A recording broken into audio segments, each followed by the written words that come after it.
What's so great about being yourself and you can be like everyone? Have you ever seen such a bizarre woman? She woke up in the middle of the night, used a power drill to secure her boots, and her cosmetics were actually ashes. She emerged from the sewer holding flowers, as it turned out to be her wedding day. However, the townspeople considered them all freaks and wanted to drive them out of town. Facing a large number of enemies, Gomez could only hastily end the wedding and flee with Morticia. They climbed a steep cliff and drove away from the town. By chance, they discovered a mysterious castle, dark and terrifying, which they found to their liking, so they settled there. They later had a son and a daughter, who inherited their eccentric genes.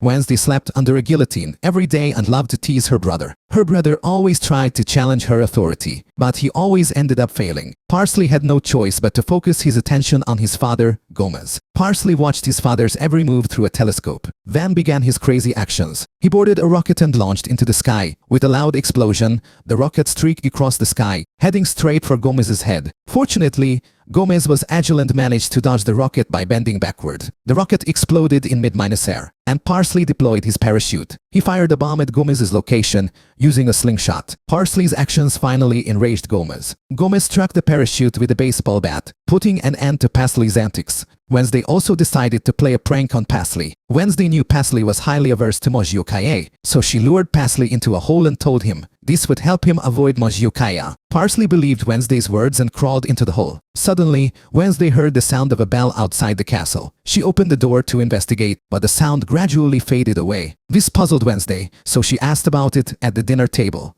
The news shocked everyone, but Morticia replied that there was only a swamp outside and nothing else. The next day, balloons and colorful paper scattered across every corner of the town outside the castle, and some balloons even drifted into the castle. When Wednesday asked her mother again while holding a balloon, the Addams family realized something was wrong. It turned out that the thick fog outside the castle was gradually dissipating, and the Addams family's residence was now exposed to the world. They also saw the true face of the town, so they decided to meet their new neighbors. When they arrived in the town, they found that it was no longer the same as before, but the people in the town still avoided them like the plague. Gomez went to a coffee shop and, under the terrified gaze of the staff, filled a cup with coffee grounds. At that moment, a woman named Marg appeared and warmly welcomed the Addams family. After learning about the Addams family situation, Marg, a renowned interior designer, decided to offer them a free interior design consultation.